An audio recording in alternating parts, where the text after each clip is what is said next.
My name is Madison, and I came into this world as an afterthought, born to parents who were already in their 40s and had a 10-year-old daughter they considered more than enough. We didn't plan for you, my mother would often say, not maliciously, but matter-of-factly, as if stating the weather. If it wasn't for your grandparents' insistence.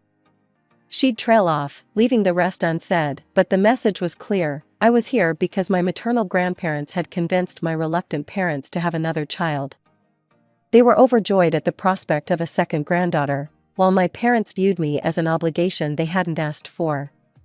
My sister, Sarah, was already deep into her own world of teenage concerns when I arrived. She wasn't cruel or mean, she simply acted as if I didn't exist.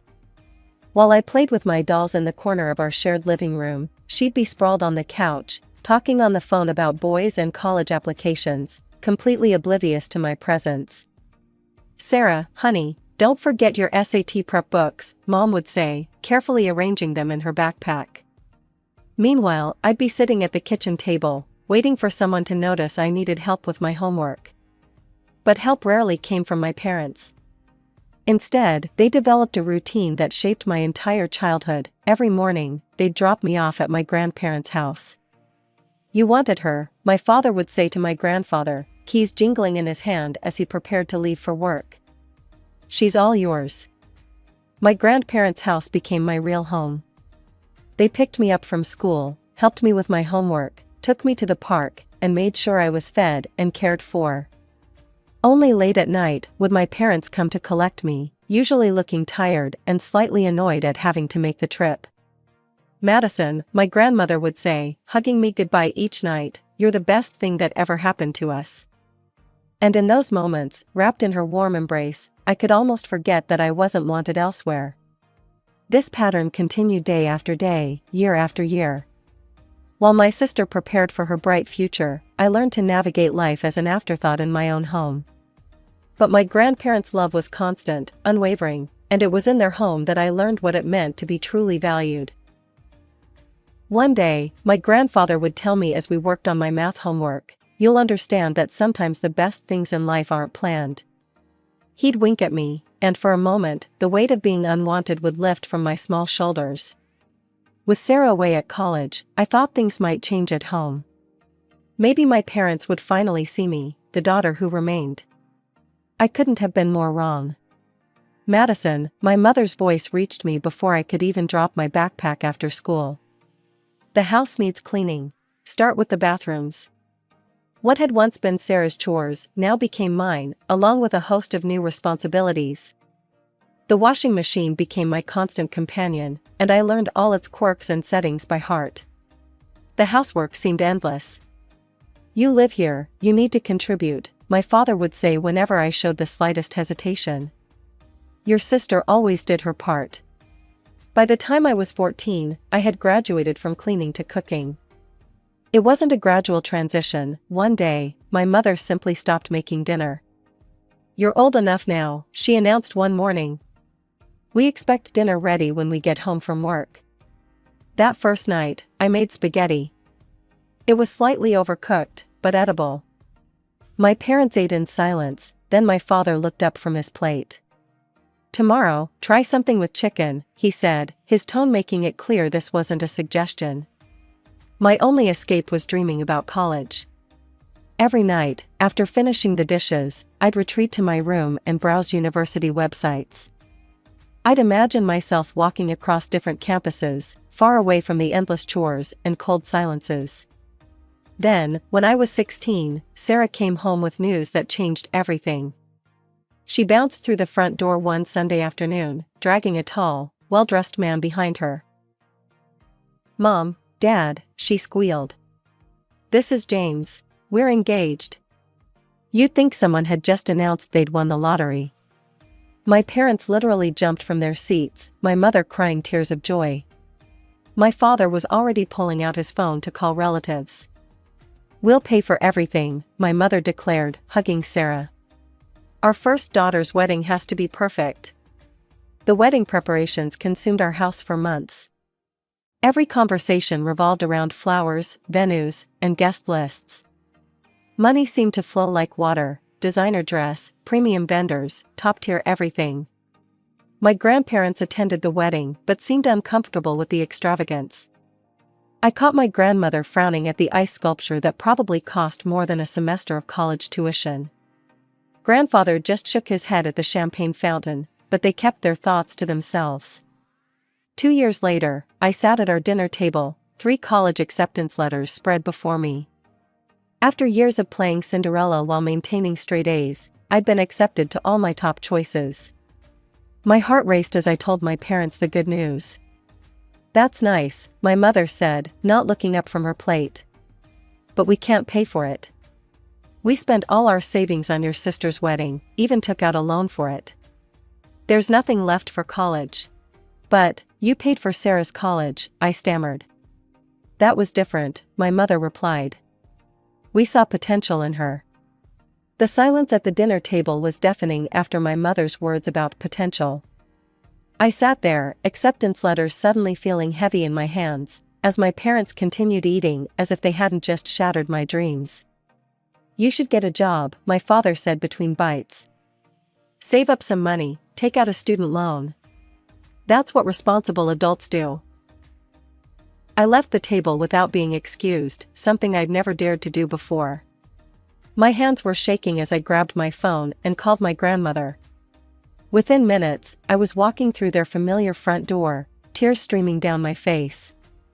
"Oh, sweetheart," my grandmother pulled me into a hug while I told them everything between sobs.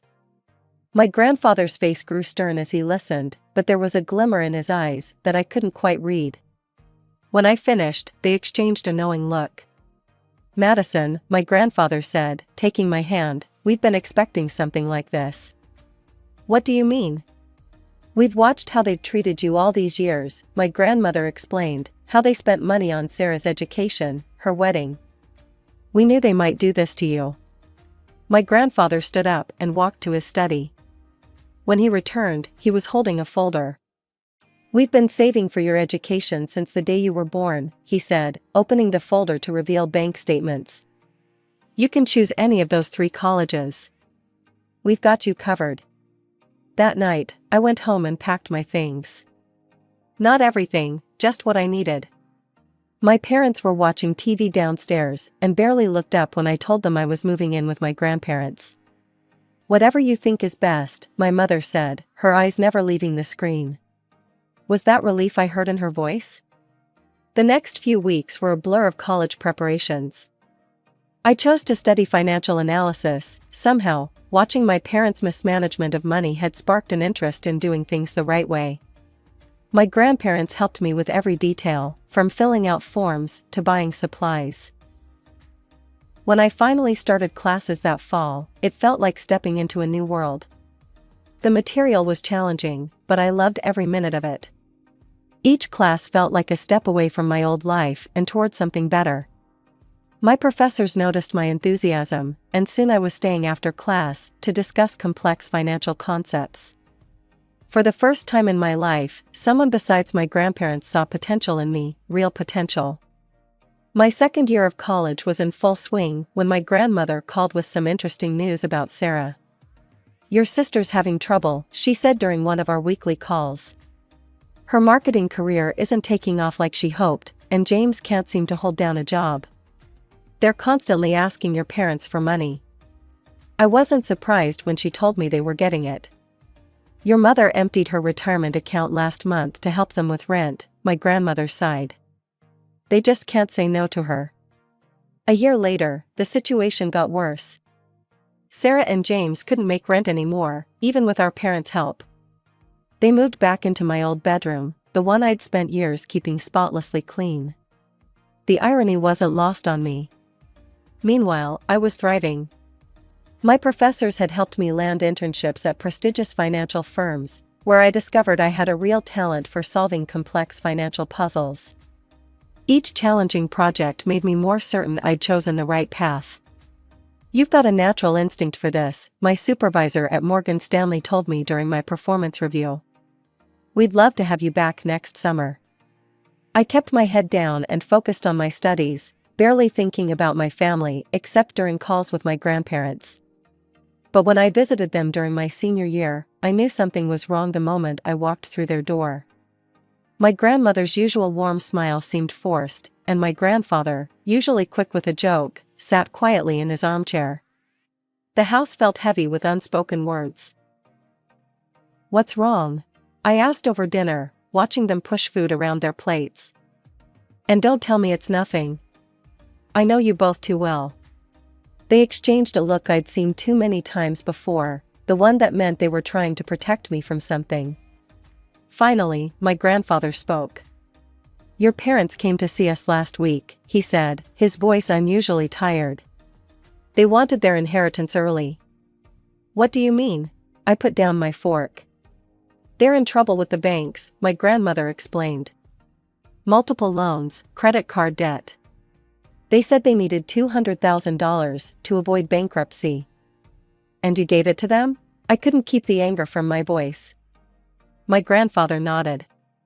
"We had to, Madison. They're still our daughter and son-in-law, despite everything. It was most of our savings, but..." "Most of your savings?" I was furious. "After everything they've done? After how they keep enabling Sarah's irresponsible behavior? After how they treated me?" "Sweetheart," my grandmother reached across the table to take my hand. "We know you're angry. But what's done is done. We'll be fine." But I kept getting angry. My parents, who'd never had money for my education, who'd treated me like a servant, had the audacity to demand money from the only people who'd ever truly cared for me. All because they couldn't say no to Sarah and couldn't manage their own finances. My hard work paid off after graduation. With glowing recommendations from my professors and impressive internship experiences, I landed a position at one of the top financial firms in the city. The starting salary was more than I'd ever dreamed of making. I found a modest one-bedroom apartment, nothing fancy but clean and safe. Every morning, I'd wake up grateful that I didn't have to cook breakfast for anyone but myself. My career flourished as I threw myself into each new challenge, earning promotions and bonuses that my younger self couldn't have imagined. Within a few years, I had enough saved for a down payment on my own place. The day I signed the mortgage papers, I couldn't help but think of my parents and Sarah, who'd never managed their money well enough to buy property. Not that they knew about my success, we hadn't spoken in years. Then came the call that changed everything. My grandfather had suffered a massive heart attack. By the time I reached the hospital, he was gone. My grandmother, who'd been by his side for over 50 years, seemed to lose her spark after that.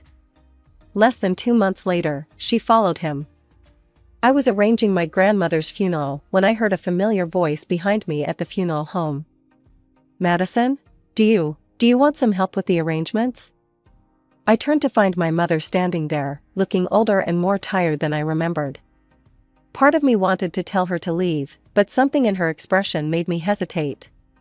"Sure," I heard myself say. "That would be nice." Over the next few days, as we planned the service, my parents began to open up. They were struggling, they admitted. Retirement hadn't been kind to them financially. "We barely make ends meet," my father confessed one afternoon while we were picking out flowers. "And with Sarah's twins." "Twins?" This was news to me. "Yes, 4-year-olds, my mother jumped in. "Such beautiful boys, but they need so much. Sarah and James still can't manage on their own, so we help where we can." I nodded, keeping my expression neutral. Some things never changed. A week after we laid my grandmother to rest, we gathered in a wood-paneled office for the reading of the will. I sat across from my parents, with Sarah and James slouched in chairs beside them. The room smelled of old papers and furniture polish, and the tension was thick enough to cut with a knife.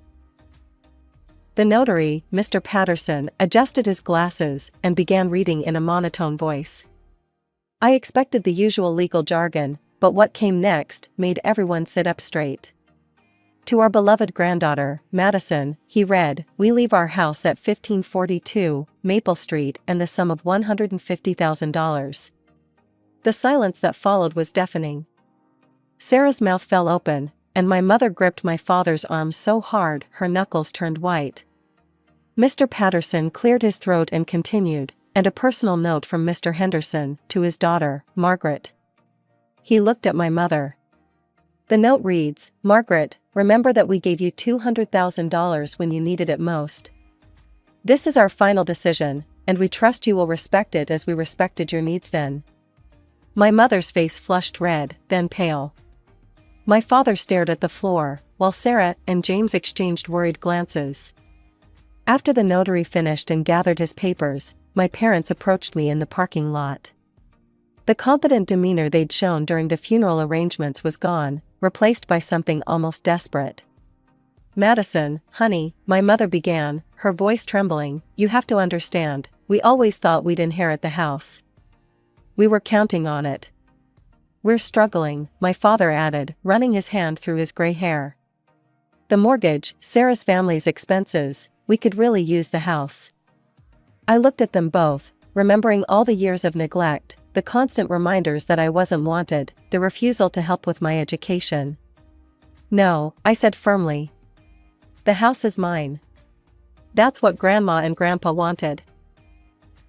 They continued pleading, following me to my car, but I stood firm. Sarah joined in too, talking about how her boys needed a yard to play in, but I simply got in my car and drove away. A week later, my phone rang. It was my mother, asking me to come over for dinner. Something in her voice sounded different, humbled, perhaps. Against my better judgment, I agreed.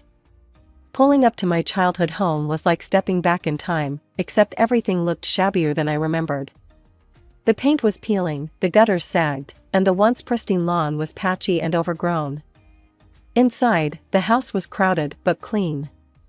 Sarah's twins, Tommy and Jake, ran circles around the living room while James half-heartedly told them to settle down.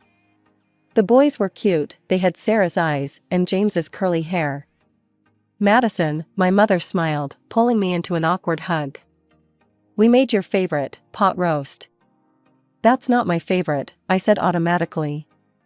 "That's Sarah's favorite." An uncomfortable silence followed, broken by my father clearing his throat. "Well, why don't you tell us what your favorite food is? We'd love to know." And surprisingly, they seemed genuinely interested. Over dinner, they asked about my job, my apartment, my hobbies.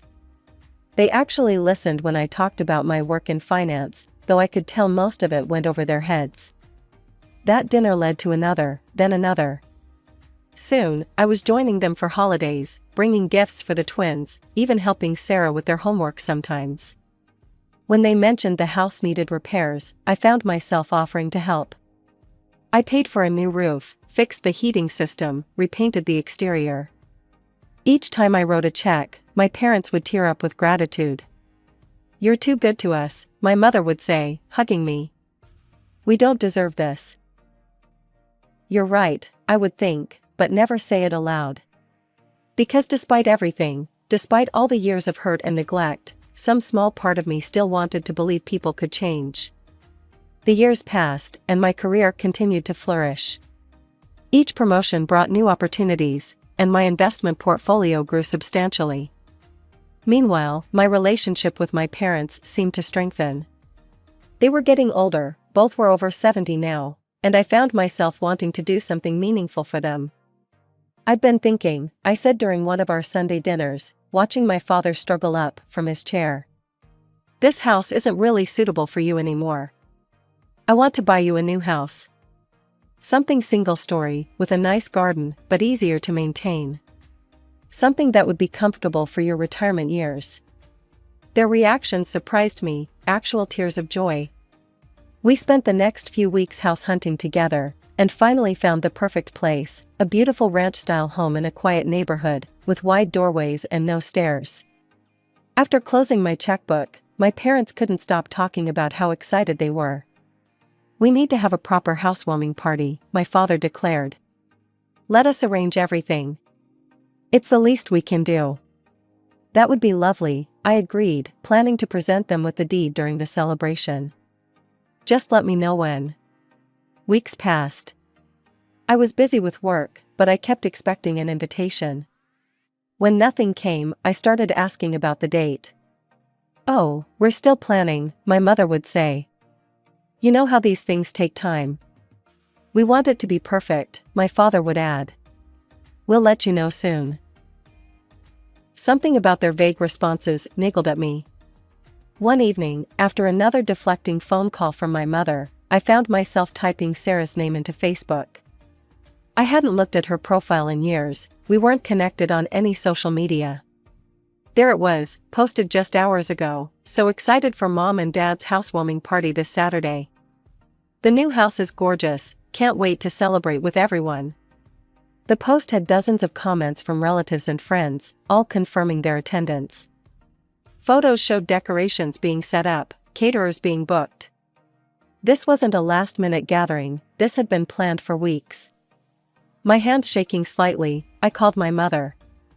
Hi Mom, I kept my voice casual. Just checking in about the housewarming party. Have you set a date yet? Oh honey, not yet, she replied smoothly. Probably in a couple of weeks. We're still working out the details. We want everyone to be able to come.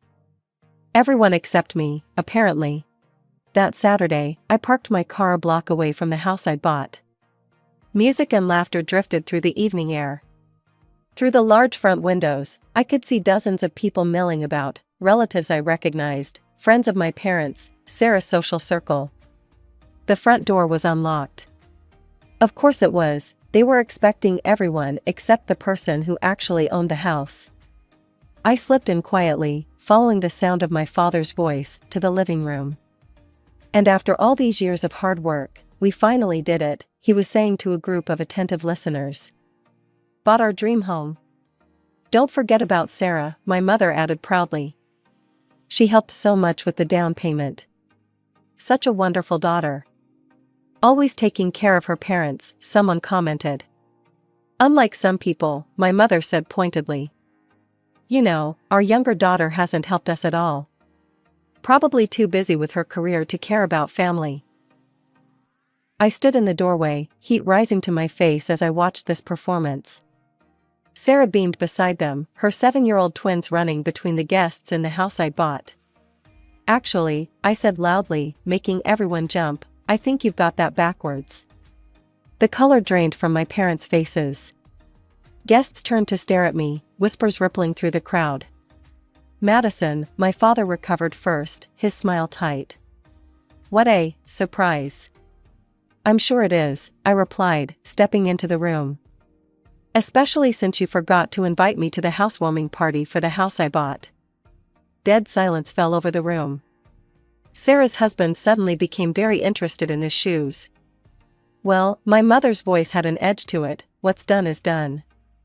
You bought it, yes, but it's ours now. You can't expect eternal gratitude. That's right, my father added, gaining confidence.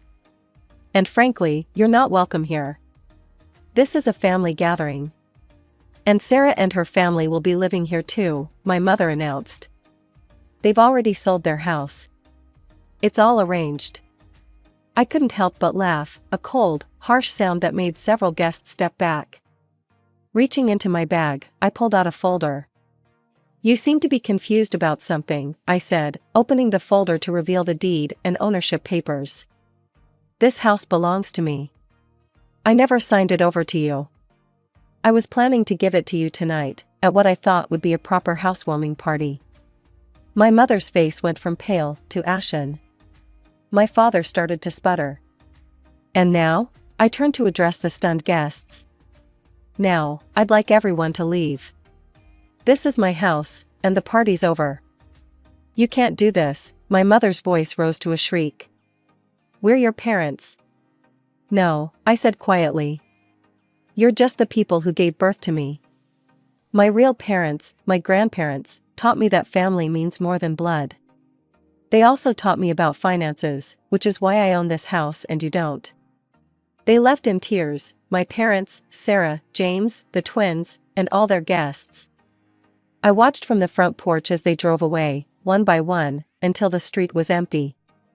After a few weeks, I learned they'd used the money from selling their own house to buy an apartment. Sarah, James, and the twins moved in with them. They tried calling me for weeks, but I blocked their numbers, their emails, their social media accounts. The house? I sold it a month later and put the money in my account. Someday, I'll have my own children, and I promised myself they'll never have to earn my love or compete for my attention. Unlike my parents, I'll love my children equally and unconditionally, the way my grandparents loved me.